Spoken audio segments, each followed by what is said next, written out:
The Girl Who Fell from the Sky. The story begins not in the jungle, but in a city. Juliane Koepcke was a 17-year-old girl who loved biology and animals. Her mother, Maria, was a famous scientist who studied birds. Her father, Hans, was a scientist who studied the jungle. Juliane grew up at a research station in the middle of the Peruvian rainforest. She knew the jungle's sounds and secrets better than most people. She knew which fruits were safe to eat, and, more importantly, she knew her father's rule. If you are ever lost, find moving water. Follow it downstream. Small streams become big rivers, and rivers lead to people. In December 1971, Juliane and her mother were in Peru's capital city, Lima. School was finished. It was time to go home for Christmas. Home was Koepcke, a town on the edge of the Amazon. Her father was waiting for them. On Christmas Eve morning, December 24th, they went to the airport. The flight was supposed to be short, less than an hour. But the sky was dark and gray. A big storm was coming. Some passengers were worried and decided not to fly. But the airline, LANSA, said the flight would go. Juliane and her mother sat in row 19F. The plane was an old Lockheed Electra. It took off at 1:30 in the afternoon and flew straight into thick, black storm clouds. For the first part of the flight, everything was normal. Then, the plane started to shake. It was not a small shake. It was a violent shaking. Bags fell from the overhead lockers. The cabin was filled with the sound of screaming. Juliane held her mother's hand tightly. Then, it happened. A bright, blinding white light filled the windows. A bolt of lightning had struck the plane's right wing. The explosion was incredibly loud. Juliane felt a terrible force pulling her. The plane was breaking apart in the air. She was still strapped to her seat, but the seat was no longer attached to the floor. She was falling. She was spinning through the air, tumbling down from the sky. The noise of the breaking plane was gone. Now there was just the sound of the wind. She saw the green roof of the Amazon rainforest far below her, getting closer and closer. Then, everything went black.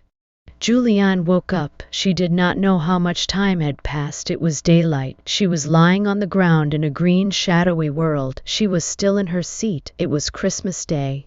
Her body was one big pain. She slowly tried to move. Her right collarbone was broken. She had a deep, ugly cut on her arm that went down to the bone. One of her eyes was swollen shut. Her head hurt terribly. Her glasses were gone, so everything was a blur. Her dress was torn, and her sandals were missing. The first thing she did was call for her mother. "Mama!" she shouted. Only the jungle answered. The sound was a constant buzz of insects and strange bird calls. She saw pieces of metal from the plane scattered around. She saw Christmas presents from the luggage, colorful boxes lying in the mud. She was alone. She knew she could not stay there. She remembered her father's words, "Find water." She stood up, dizzy and in pain. She began to look for a stream. She walked slowly, barefoot, over roots and sharp plants. In the late afternoon she found it, a small trickle of water. She drank and decided to sleep next to it. That first night, the sounds of the jungle kept her awake.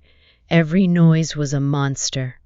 The next morning, her goal was clear: follow the water. The small stream was her only guide. Walking was agony. Every step with her bare feet on the jungle floor was painful. Thorns stuck in her skin. Insects bit her constantly. The cut on her arm started to feel hot and throbbed. It was getting infected. She had almost no food. On the second day, she found one small plastic bag that had fallen from the plane. Inside were a few pieces of candy. She ate them slowly, making them last. For the rest of her journey, her only food would be nothing. She drank water from the stream to fill her empty stomach. It rained every single afternoon. The rain was cold and heavy. She was always wet, which made her even colder. At night, she would curl up on the muddy bank, shivering, listening to the roars and howls of animals she could not see. She was sure jaguars were nearby. On the 5th day, the stream led her to a small clearing. There she saw something that made her heart stop. Stuck in the mud were 3 passenger seats from the airplane. They were still connected together. In the seats were 3 people. They were dead, still held by their seat belts. Their bodies had fallen from the sky with the seats. The rain had been falling on them for days. Juliane was frozen with fear and sadness.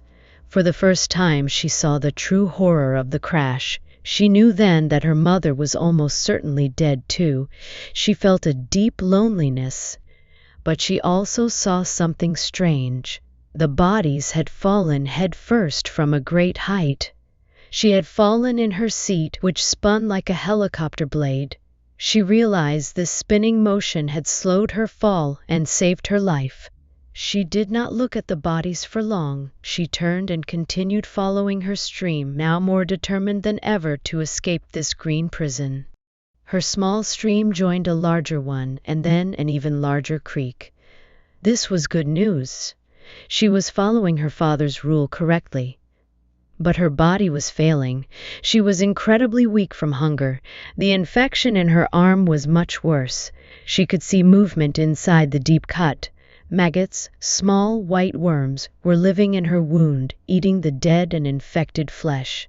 She was dizzy and often saw black spots in her vision. She started talking to herself to stay sane. She talked to her father, imagining he was walking with her. "We must be strong," she would say. "We will find the river." On the afternoon of the 8th day, the creek opened up into a proper river. The water was wider and moved more slowly. And then she saw it.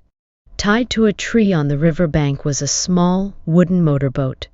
It was the most beautiful thing she had ever seen. A boat meant people.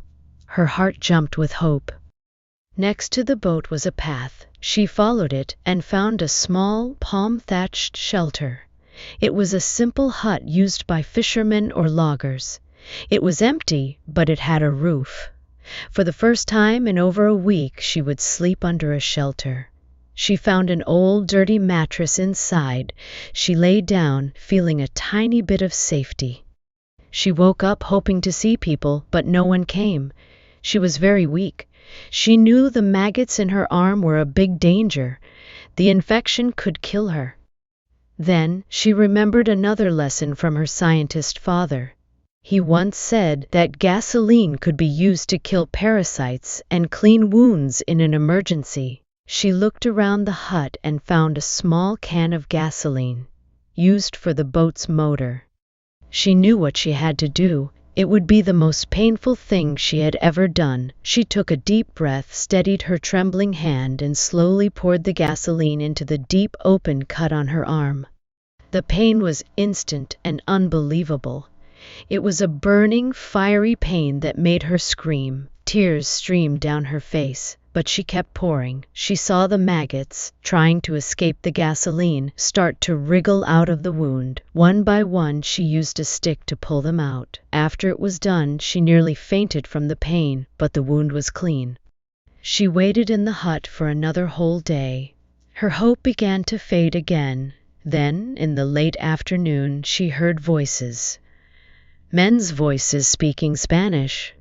3 Peruvian fishermen were walking up the path to their hut. They stopped, shocked. In front of them was a creature that looked like a ghost, a thin, pale girl with matted hair, covered in mud and blood, wearing torn clothes. Juliane took all her strength and spoke. Her voice was a dry whisper. She said in Spanish, "I am hungry. I am Juliane. I was in the Lanza accident." The men were kind. They could not believe she was alive. They gently gave her food, some beans and rice, and water. They treated her wounds as best they could. They told her she had been in the jungle for 11 days.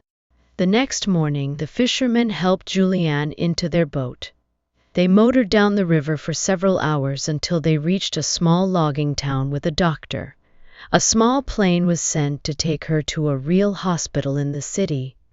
News traveled fast. Her father, who had been searching for any sign of her, heard that a survivor had been found. He flew to the hospital immediately. When he saw his daughter, alive but terribly injured, they both cried. It was January 4, 1972.